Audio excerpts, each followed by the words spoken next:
It'd be great. Looking forward to him joining us in here. And for some reason, I suppose there's no audio coming from Mackie yet. But anyway, in the meantime, let me intro the show.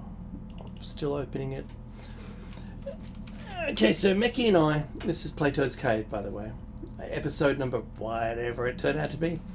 Broadcasting from Australia for Revolution Radio. And this is also the place to find your merch and the archives and the chat room that I'm in right now. And you can tune into us, that's Mackie and I, in Plato's Cave and cross promotion, Shiny Side Out. You can do that on your smart device, fire an app, or just sit comfortably at home listening to a Grace Tabletop digital radio. It's the way it works. You can access the station's archives for free, and you can download your favorite hosts' shows, not a problem. Binge all you like. Mackie and I are in Australia, and if you're into conspiracies, well, we're not real. We're crisis actors. Australia isn't real, and we must then be broadcasting out of the Denver airport bunker. That's what we must be. That's what people told us from some other place in the world, not Australia, because we are real, but they believed it, and well, they can let them. Does it matter? If you really follow conspiracy theories, not facts but theories, you'll end up doing yourself some damage, because all they want is to separate us into ever smaller groups of people, so that we're not one large group of people, but rather millions of little groups of one. If they've done that, they've turned us back into individuals, and do you really want that? Probably not. That's my guess anyway. I'm going to stick with that.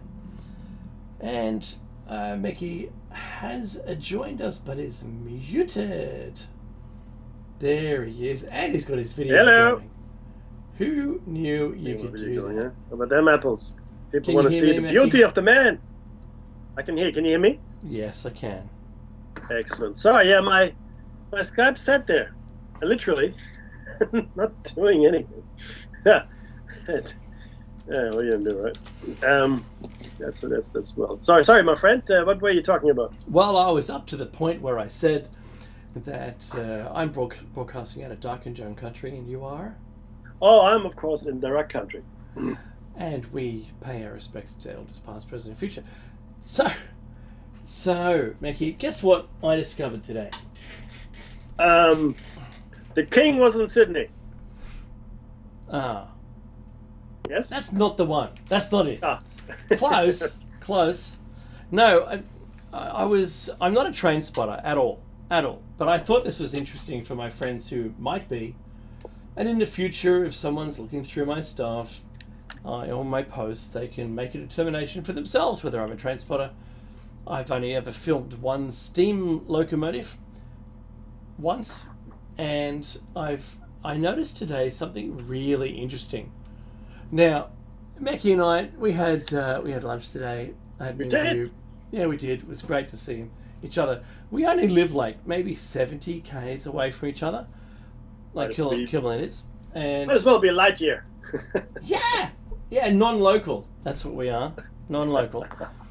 And we so rarely get any time to see each other. And at one point there, it was years between seeing each other. So it was really good to catch up, and then we can talk our talk, even with a close proximity to others who you could see kind of trying to bend their ear and have a listen to what we're talking about. It's really funny. But what I discovered, Mackie, there was someone walking around the tracks today, and they had to have a police operation to settle this unsettled person down and get them off the tracks so my train could bring me home. But while I'm waiting, I noticed that the XPT, it's a diesel-powered electric train that it can run without when there's no power lines right over the tracks, because all of our other domestic trains are electric powered only, but they have their own power source, and that's via the diesel engines.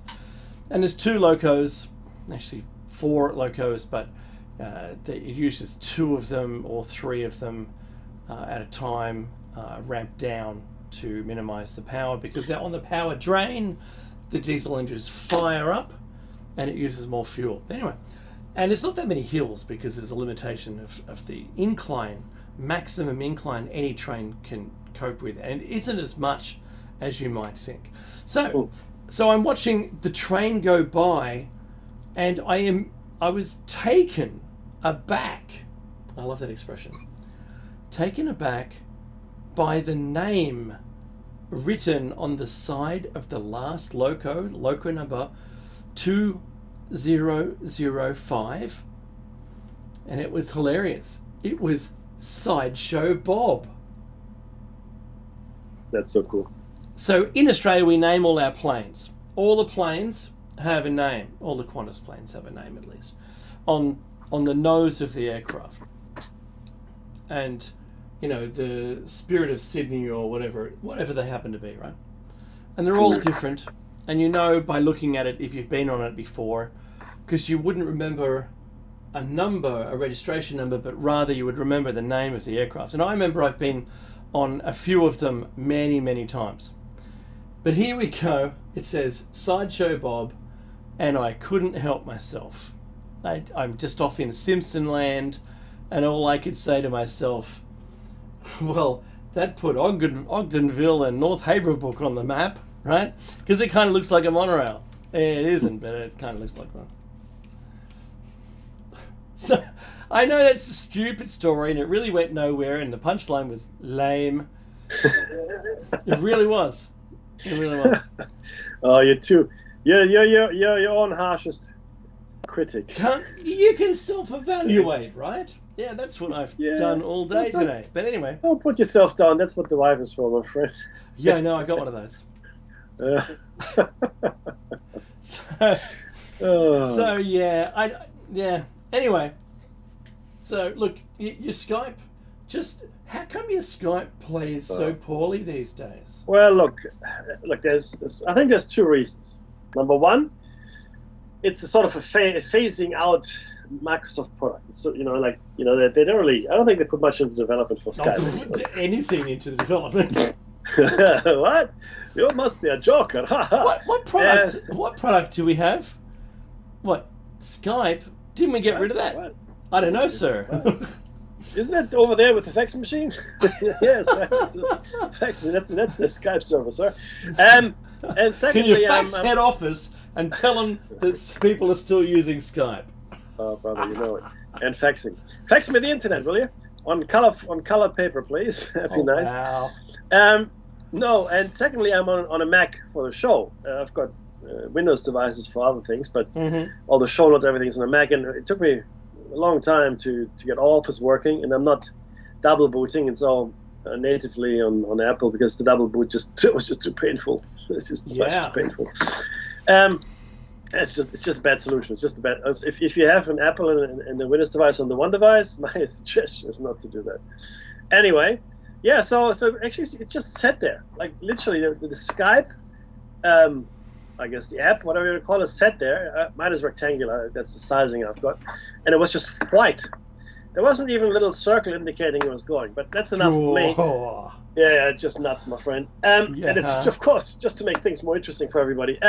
No, but there's a lot of things that I think we need to unpack today, and there's a few things really, really important that we'll forget to talk about them. But there's I think we all need to remember one thing here, because a senator today, I think it was today, today or yesterday? I think it was yesterday. Sorry, yesterday. She kind of not heckled, but she well, I guess heckle is the best word. She heckled the king, and not really heckling. She told him, we want a treaty. Lydia Thorpe, right? Yeah, that's right. And she is actually of Aboriginal descent, so she's representing her people, the Indigenous people of Australia, She said, you're not my king, you're not my sovereign, etc., etc. We want a treaty. You killed our babies, which is all of that is true. It's all true. And the English, I mean, you don't talk about a civilization or an empire that raped the planet. It's the English Empire, it's the British Empire, right there. First, their own little island, right? The Irish and the Scottish and the Welsh, and then later the rest of the world, because they couldn't get a hold on the continent. I guess that just didn't happen for them. But yeah, it was a horrendous empire, especially the East India Trading Company. But she's been lambasted for her stance. I completely agree with her. For the record, I completely agree with her. Any king or queen or any kind of monarch or sovereign of any country is the descendant of bloodthirsty mass murderers. Full stop. Mm-hmm. Full stop. You don't believe me? Open any history book on any page. Please. I dare you. And the only reason they're kings or queens or whatever they call themselves today is because their ancestors were the best at holding on to power by whatever means necessary. And that usually included all kinds of murders and fratricide and patricide. And I mean, it's regicide is, obviously one of, if you want to be king, you kill the king that's there. That's what you do, right? No, I want to be king. And then for a while there in England, especially, it was just England. I mean, all over Europe was just ludicrous. So I have no respect at all. At all. And I don't see why anybody should pay them respect. It's like saying, let's say, okay, Jeffrey Dahmer, let's say he had lived 1,000 years ago. Are we all familiar with Jeffrey Dahmer? He was a cannibal. He liked to kill and dismember and then eat young men. That's him. Let's say he had lived 1,000 years ago and he had been born into some means. He had an army maybe, and he had gone on to conquer Europe or whatever. Because he was so bloodthirsty, he had to feed his hunger for these, I guess, urges you call them, right? He was very effective as a military commander because he just didn't care. He just killed everybody. This is hypothetical, by the way. And then 1,000 years later, his descendants now sit on some thrones here and there, and we should show them respect. No, absolutely not. What is wrong with this world is embodied in anybody who wants to govern. In anybody who wants to govern. Anybody who wants to have power over others has something wrong with them. They have a fundamental psychological dysfunction. Okay? And I have no time for people like that. Guiding people, sure. Teaching people, sure. If they ask for your advice, sure. If people say, hey, you seem to be the smartest cat around, why don't you help us out and set something up, etc. All of those things are good things, And if you're in a small tribe with a chief or whatever you have, then it's manageable because people are accountable, right? I'm not saying it's perfect, but at least there's some balance of power. Whereas, with our structure, of course, that's completely impossible. So I want to say I completely agree with that, 100,000%. If it was up to me, there wouldn't be a single royal head left on the planet and no billionaires, which is another thing. By the way, 2 people have been paid out, Dave, by Mr. Musk. Yay! Two people have received. Sorry? Was it me? No, I'm afraid not. So and it's like a lottery, right? So 2, but is it legal? Is it legal? Now it's a petition that he created. So yeah, it's meant to support Donald Trump. Fair enough. I mean, you can do what you like. It's your money. But are you allowed to? Are you allowed? This is the question. Are you allowed to offer someone money, right, for an act that requires someone to be signed up as a voter? Does that break a law? I don't know. I don't know American law that well, so I have no idea. I guess they'll figure it out one day. But yeah, it's to support Donald Trump, which and again, like I said, it's Elon Musk's money, so he can do with what he wants, as far as I'm concerned. But now there is a legal precedent, and this is Paul Schiff Berman. He's the Walter X. Cox Professor of Law at George Washington University. This is what he says, and he believes that Elon Musk's offer is likely illegal. He pointed to the U.S. Code on Electoral Law, which states that anyone who pays or offers to pay or accepts payment either for registration to vote or for voting faces a potential $10,000 fine or a 5-year prison sentence. His offer is only open to registered voters. So I think his offer runs afoul of this provision, Mr. Berman told the BBC. That's good. And look, I'm sure that Musk would have had legal representation to find the loophole in the wording that suggested that it wasn't in breach of that law. Well, I'm only sure that and what you know what, I'm not saying it's right at all, but I think time will tell whether anyone decides to pursue him legally, because he could make you bankrupt by simply just dragging it out. Oh, there's that. If you wanted to fight him, because he's got more money than anybody, so good luck with that. I'm not saying it's a good thing to have all that money. Yeah. At all. No. Yeah. Because we've spoken about this ad nauseum, right? Interestingly, Mr. Zuckerberg donated. I spelled his name wrong here. Oh, how is that? I mean, how is that for checking? I mean, Zuckerberg rather than Zuckerberg. Really? Oh, brother. It's an O. Anyway, that's funny. They say that he donated $400 million in the 2020 elections, but it was given to two non-partisan organizations to help with the logistics around postal ballots. It was not given directly to voters. Fair enough. And those postal ballot placements were also against the state law, but that didn't matter. No one cared. Look, all I know is this is a very important election. That's all I know. I know it's a very, very important election. I also know that it's irrelevant who wins it. The outcome is going to have a significant effect on the world. It is irrelevant who wins. It's completely irrelevant who wins. Mm-hmm. Right? If Kamala wins, there will be a certain effect on the world, which will be significant, right? And America, for that matter. And if Trump wins, there will be a significant effect on the world and America. And that's a fact. This is not one of those elections where it doesn't matter, right? In fact, I would love for two other candidates, please, anyone else, Bob and Joanne from the ice cream shop. I don't really care. Anyone but those two, anyone, right? And it's because I can't believe that and this is, I felt this way since 2000, pretty much. Maybe a little bit early, late 90s, right? There's only 16 years difference between the two of them. No, I hear you. Is that crazy? Yeah. I fear that. No, I don't fear it. I'm exasperated and I'm in despair that these two, and before that Biden, and before that freaking even Obama That's right. and Bush. I mean, Bush, that was the cake, right? That these are the best out of 300 million. These are the best.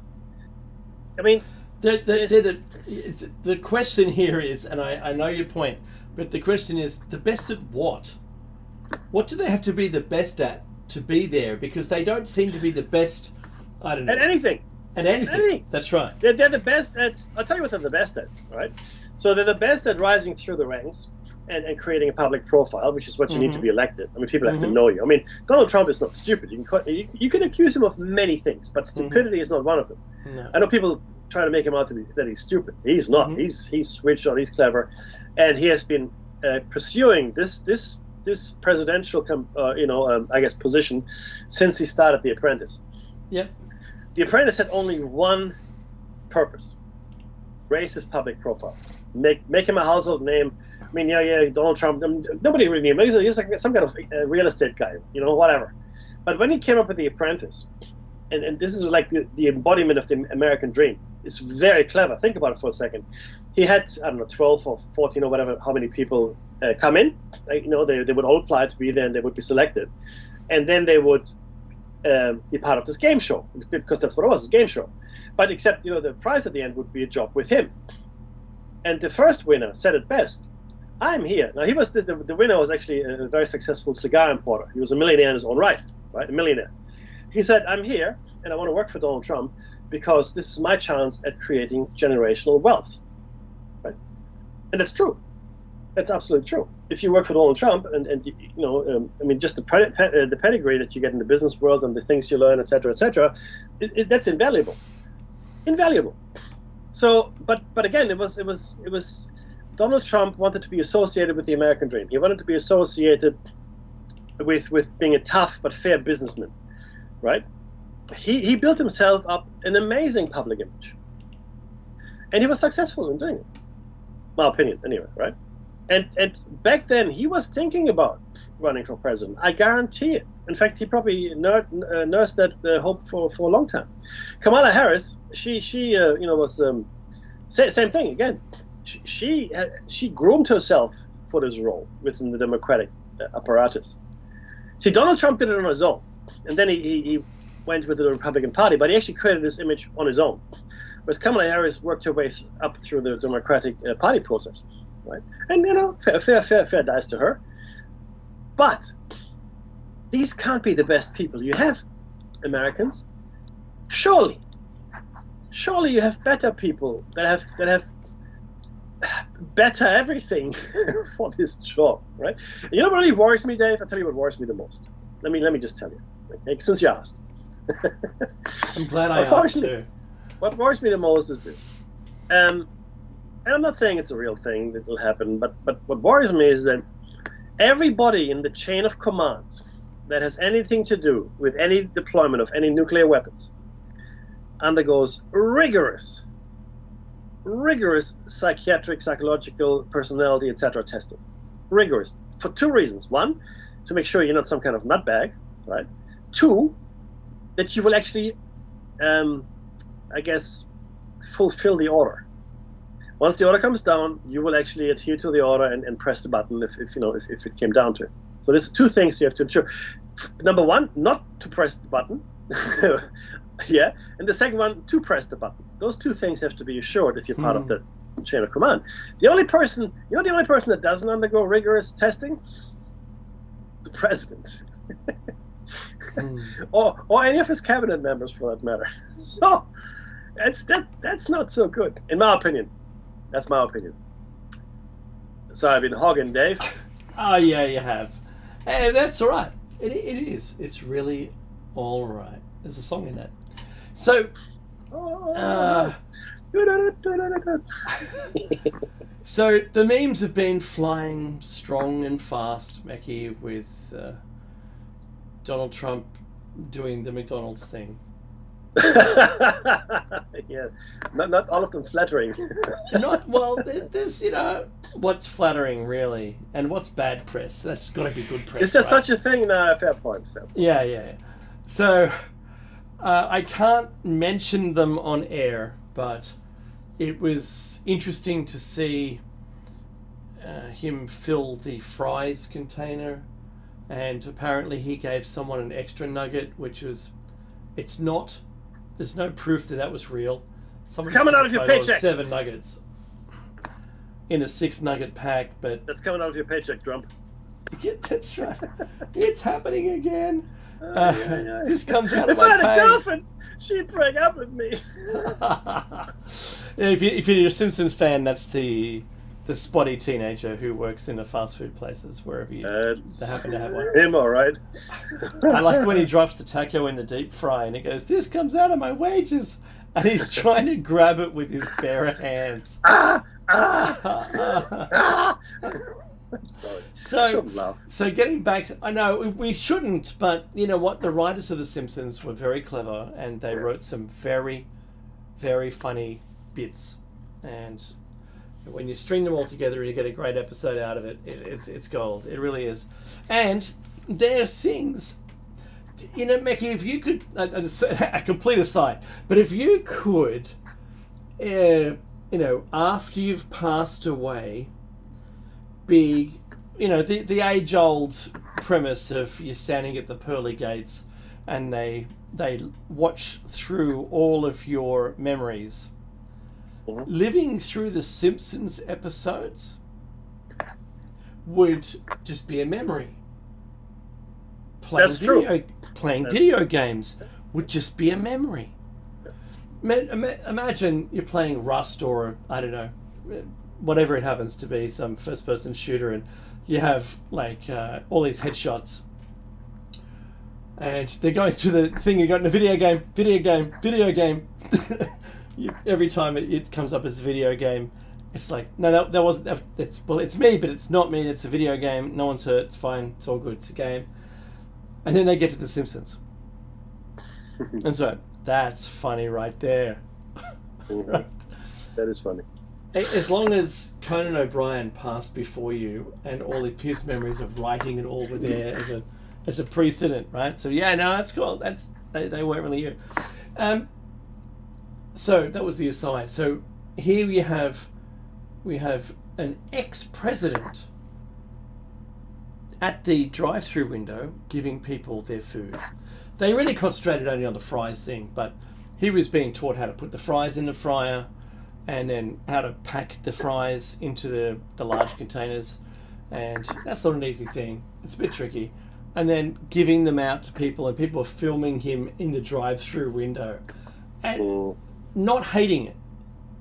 And then he said, well, this is Trump said, well, I've only been here 15 minutes, and that's 15 minutes more than Kamala has ever worked at McDonald's, because they couldn't find any evidence that said she did or that she didn't work at McDonald's in California. And that's interesting. It really is. If she still had the same account, her bank account, where she would have been paid into, then there would have been proof that was a deposit from McDonald's. That's all she, to end the argument. Was it Mills who said that he was there at Tiananmen Square, but his scheduling proved that he never was there at the time when that happened. And he's like, well, I'm my bad, right? I'm a klutz, so sometimes I can't remember things. I'm not being awful to the president, the candidates, right? I'm not. I'm really not. You end up with this tall poppy thing, Mackie, where you just, by being a tall poppy, everyone is going to either think you're good or think you're bad. They're going to laugh at you. They're going to hate on you. And it's all these things wrapped up into one, and it makes someone popular even more popular. And that's why I love memes. All these memes coming out are, they're a measure of the popularity of someone. And if you can't laugh at yourself, you've got problems. Actually, we are no longer allowed to do that, Dave, are we? No, we're not. Because in Australia, and I think Mr. Albanese didn't like the memes that appeared of him. Deleted from the internet entirely. Yeah, I mean, the thing is this: if you're a leader in a democratic nation, wow, what's right? democracy? Then one of the things that we can do that separates us from autocrats and monarchies, etc. When you get the lèche majesté, when you say something against the king in Thailand, you're off with your head, essentially. That's right. That used to be all around the world. Like, if you something against the king, then that'd be the last they hear of you. But in democracy, you can say whatever you want. These are politicians. These are just regular Joes. We're getting to the point, and unfortunately in America now, with the presidency sort of being above the law kind of thing, even worse. So to me, that's a huge problem, right? You have to be able to make fun. It's an unrealistic demand to not be ridiculed if you're a tall poppy. Imagine. Scotty for marketing. Imagine if we couldn't have ridiculed him. I know. Your brain would have exploded. I'm sorry, but it would have. Okay. I made a playlist on Spotify that has his name in it. Nice. So if you were to search in Spotify, because I subscribe, right? So if you search for it, you would find this one playlist. Only one playlist, and it's mine. I made it. And it's got all the songs that would negatively impact him if he listened to them. See, I couldn't help it. But that's okay. You should be able to do that. That's what they told us when we were fighting the commies. Remember the Red Menace? Yeah. They hate our. And then Bush said it again. They hate our freedoms. The terrorists, or whatever, right? They hate our freedoms. What freedoms? What freedoms do they have? We don't have any left. They're not hating. And then they started to tighten them all up, and we don't have as many as we used to. Yeah. You probably have more of free speech in Iraq now, or even Iran, than you have. No, I'm serious. I think Iran lets you speak out more than we do here in Australia. I mean, come on, what? Wow. What? Even China's looking at Australia going, whoa, this is a bit harsh, isn't it? That's a bit harsh.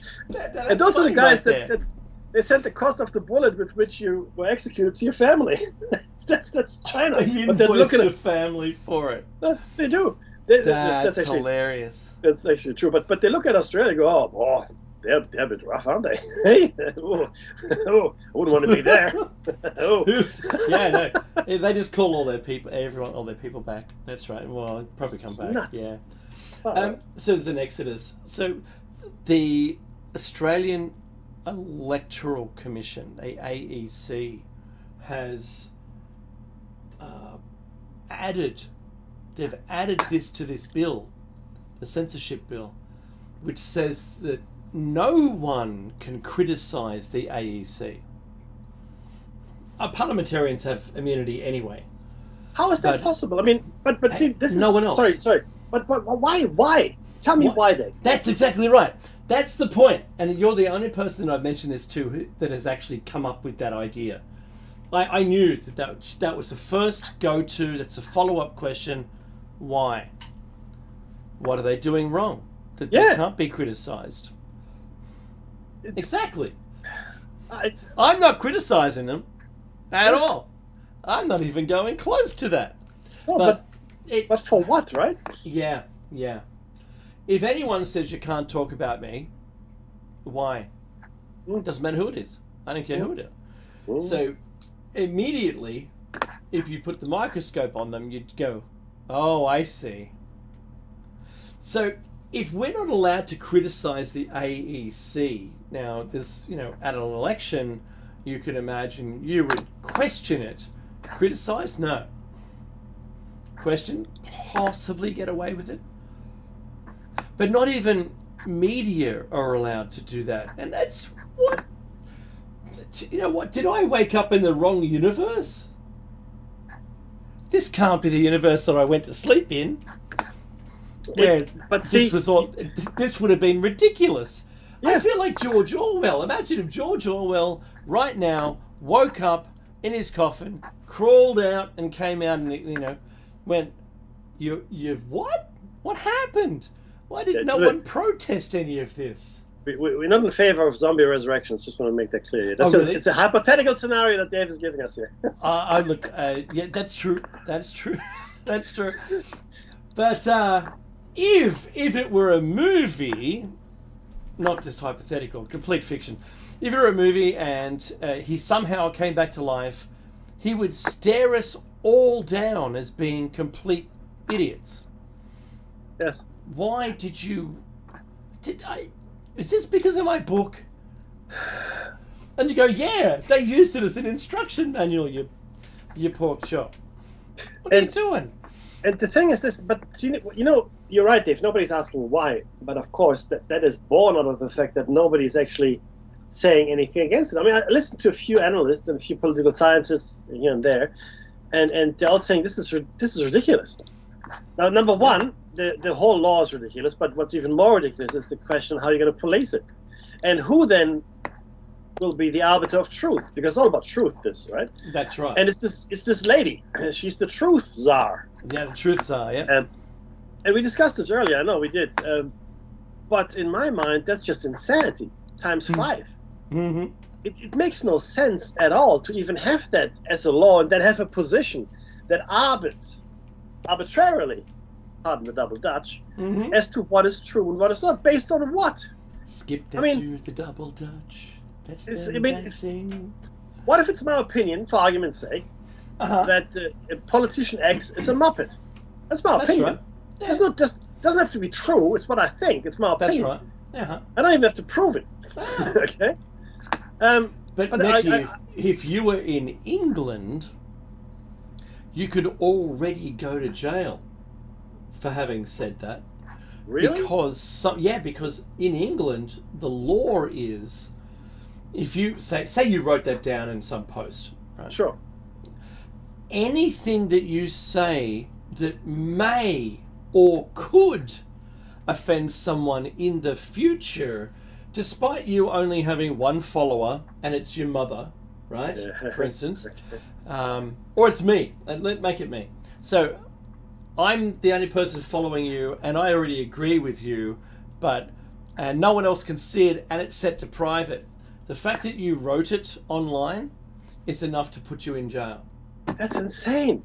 It is. It doesn't make a lick of sense, and they put people in jail for like years for some things that they posted during those protests recently in England, and they started.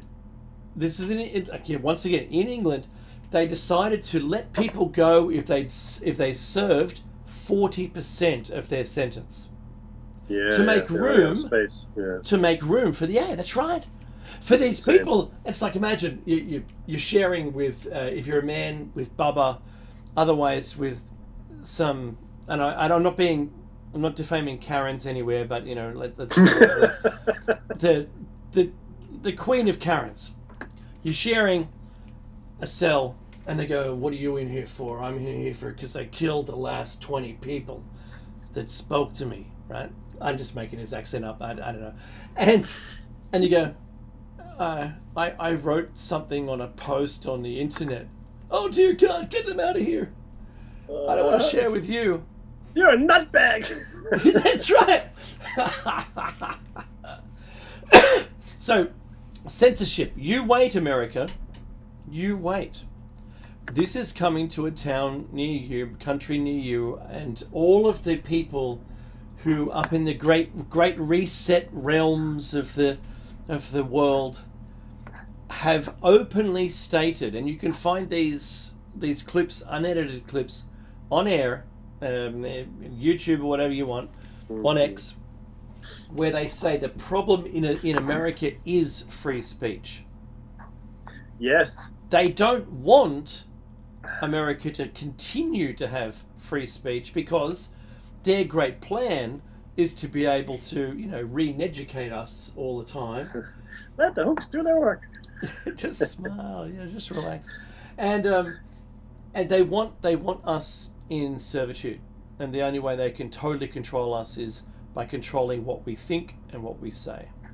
Yes, because eventually the panopticon, Mickey, we start self-policing. Well, yeah, essentially, that's the truth, my friend. That's the truth. I'm going to say, Mickey and I, out of the two of us, I think I swear more in public when I'm speaking just with friends. I swear more. You're more refined than I am, Mickey. Oh, look at me being refined. I also hate people more, so I guess it's not. There you go. That's a kind of way it evens it out, right? Yeah. And on air, I'm quite careful about what I say and how I say it, and I don't swear on air. I just don't. Yeah.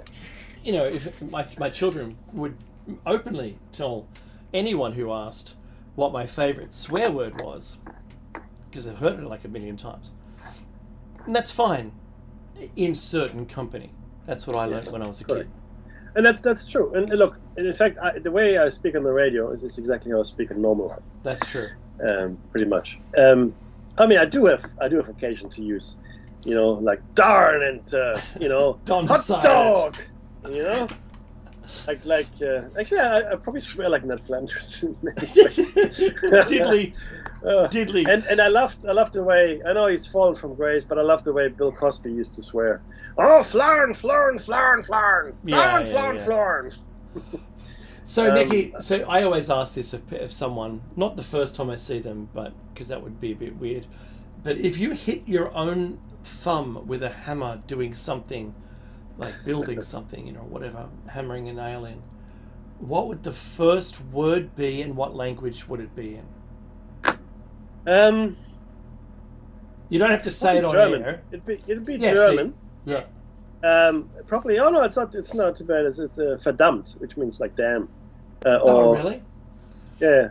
Or I'll make some kind of animal grunt, like yeah. And where do you put that thumb Immediately in my mouth. after hitting. Immediately goes in my mouth. Oh, in your mouth? Because I put it under my arm.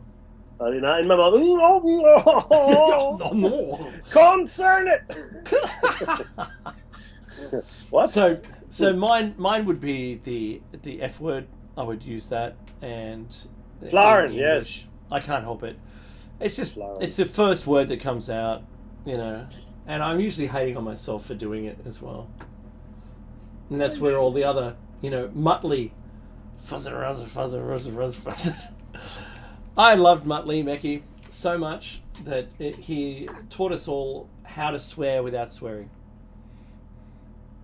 And so did American television. Clean American television taught us that by using just replacement words like shoot. Yes, correct. And fudge. Yeah, and that's okay. That's completely inoffensive, right? So I guess that's right. okay, right? Yeah, totally. Oh, shoot. Yeah. So it doesn't mean it's not an instruction to someone to act on something. It is just a rated G replacement word, but it's a placed word in the sentence. Whereas you grow older, you realize you can swap that out for the real thing. But anyway, we digress, right? And the censorship thing is a really bad way forward for everyone. Absolutely. Could you imagine if we had the perfect orators, Meckie, leading us, smart, quick-witted, educated people who really did know what's best and acted on by using all of the information around, not necessarily listening to sponsors. No, I'm not going to listen to you. I'm not going to listen to what are the people that convince lobbyists? I'm not going to listen to lobbyists. No, I'm going to do what's right. Oh, it's a nice dream. I live in a dream world, don't I? Now, this was possible. I'm gonna submit here that there was a time when that was possible. I do believe and I really do believe this, that there was a time, different times for every nation, usually in the beginning, when the politicians that came to power, especially after great conflict, for example, after the American War of Independence, the French Revolution, the Civil War, the American Civil War, World War II, World War One. Well, maybe not so much World War One, but World War II.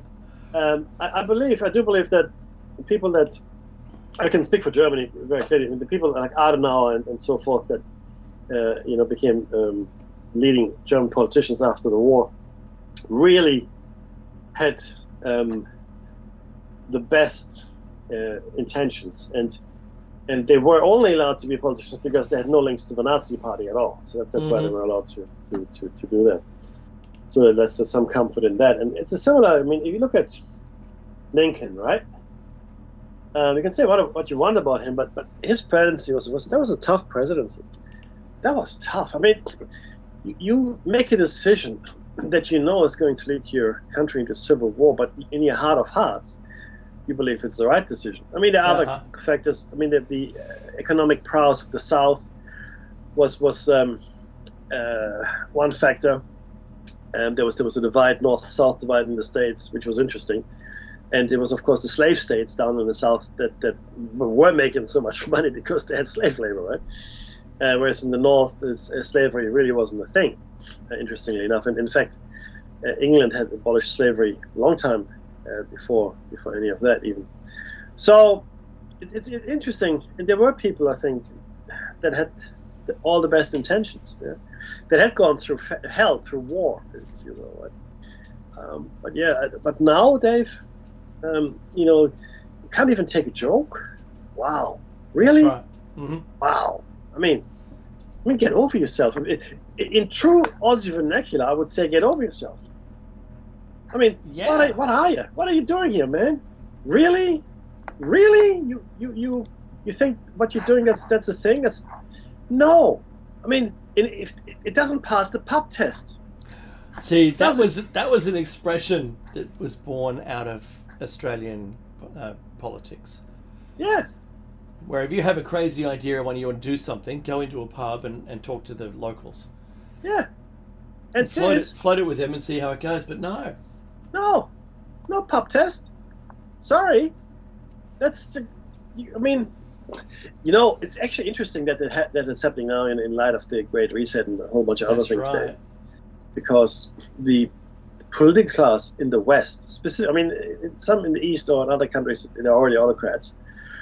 But specifically in the West, they're now trying to, I guess, catch up, if you will, and establish well, I don't even want to call it a pseudo-autocratic rule, but certainly a more autocratic rule than was known before. And that's really where we're heading here. You can't criticize your politicians. I mean, that's the fundamental cornerstone of our democracy. That's it. If you remove everything else, one man, one vote, which is nonsense anyway. That's no longer true. But if you remove everything else, it is your right to speak out. I mean, that's what Parliament is about. To have different opinions. I mean, that's at least that's what it should be about, right? And people get grief if they don't vote along party lines or they don't go along. Just march along, Jerry. Just march along. 1938. March along. Come on. It's really quite disturbing that we see this. I'm really disturbed by almost every political development I've seen every nation on the planet. Okay. Mm-hmm. The one that disturbed me by far the most, which was Germany, by far. Yeah. The coup attempt and then the rise of the right. Yeah. Completely unthinkable in my time. Completely unthinkable. But then again, my grandparents lived and fought in World War II, so I guess it's more immediate to me because I listened firsthand to their experiences, right? And whereas people that are around now, it's probably 2 or 3 generations removed, where their grandparents, would have been born after the war, and it's no longer as immediate an experience. They don't want to hear about it, and why can't we be proud to be German? And that's fair enough, fair dice, I get it, right? And that's what happens. But Dave, I'm telling you, man, the current climate on the planet. Someone said this today. I was on the radio, listening on the radio after we parted ways today, and they said in the crisis scenarios that are running, Australian politician or analyst, 3 to 5 years before we have a major power conflict. That's right. 3 to 5 years. That's what. That's been the Australian position on a global conflict. Yeah. There's something else, Becky. Something else. One of the other things in a democracy that are really important is your right to protest. Yes. And New South Wales has a permit system because you can't just have a protest. You've got to apply for a protest permit, designate the route, the time, and the reason, and then the government, gets to approve it on you. And if you don't do it, it's an illegal gathering, and they can arrest everybody that's involved in it. Yeah. Now, I get the premise, and that is 2 conflicting, protests on the same day in the same city going to meet up somewhere and possibly conflict, right? You don't want that. That was the idea that was sold to us when this whole system came about. They wanted to make it fair, plannable. They wanted to be able to plan resources in case it was a bit iffy. But then, when was it? There was a Nazi march and a Jew march. I don't know who they were. I forget. There was something that was a really bad combination in Melbourne, and they go, well, we're not going to introduce this permit system because that's a bit too far. And that's that monkey that looks straight and then looks at you. Yeah, I do know that one. Yeah. That was New South Wales. Oh, brother. Yeah, going, well, maybe we did go a bit far with that, but no one's just go and keep talking over there. So that disturbs me greatly that every little place in the world is trialing something that will all come together. Yes, yes, and just for dear listeners, now the station might still be around because obviously it's now in Spain, and That's right. it's all the hosts are distributed around the world, which is great. It's a great model. Mm-hmm. But Dave and Mackie might no longer be there because I don't think we may not be able to speak out about anything. Yeah. So it'll just be the itchy and scratchy show, except the bad worker one. and parasite. The worker and parasite show. So, what the hell was that? I could pull a better cartoon out of my hey kids. Oh, right. I know, right? So that's a real problem, or it might be a real problem if we get to it, right? So. Just something to think about, everybody. And that's why it's important to be interested in what happens in politics, right? Because before you know it, what you do might be illegal. I go, what? That never told me that. What about how? What? Stop it. No, it is. Sorry, brother. You can no longer do any of these things or eat shellfish. What? Shellfish? Yeah, they snuck that one in. Hang on, my favourite Simpsons quote. I see some more lines on the parchment. It says we get a pig each. And then someone from the crowd goes, something, but does it say you can marry your sister? And they go, no, that's Shelbyville. Yeah, that's right. Oh, I'm a man. I get a comely wench every year.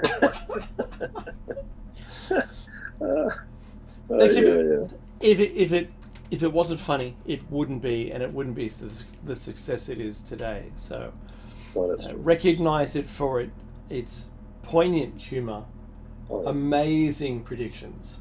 Some gold writing, and again, there are a few shows like that. Not many, but there are a few.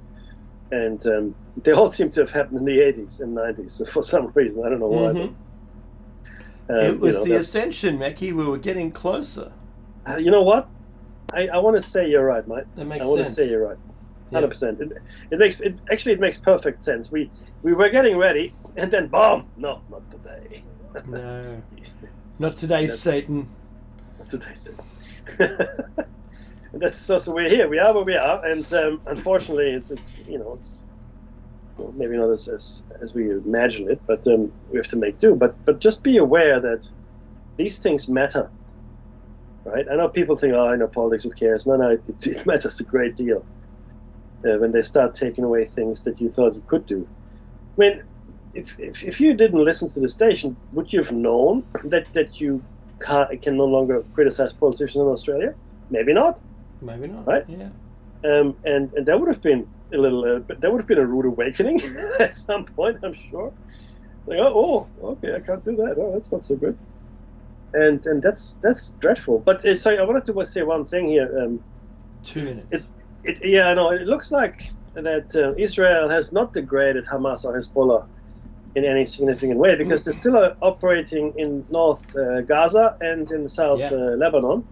And after a year in Gaza, you'd think, especially North Gaza, that's where they started. You'd think they'd be done, right?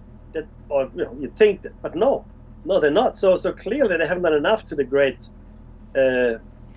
Hezbollah's as well as Hamas, or Hezbollah in Lebanon, but Hamas's capabilities in Gaza. That's just, I find it astounding, to be honest with you. And what about the hostages? You don't hear much about them anymore. There's about 100 left still, as far as we know anyway. Does anybody still care? Well, yeah, the families care, I can tell you that. Sure. But he's not going to stop. This was never about the hostages. This was never about anything but the extermination of the Palestinian people from Gaza and elsewhere. For it definitely appears that way, doesn't it? Yeah, and since we're cleaning up anyway, might as well do the rest. Yeah, and there's a country north of us. We could probably do that too, yeah? Yeah, well, let's do it. 100%, my friend. I know. 100%. Yeah, well, you can take us out. Oh, hey, listen, this has been wonderful. Thank you so much for coming. Listen to Plato's Cave. Don't go anywhere. I'm sure something awesome is coming up.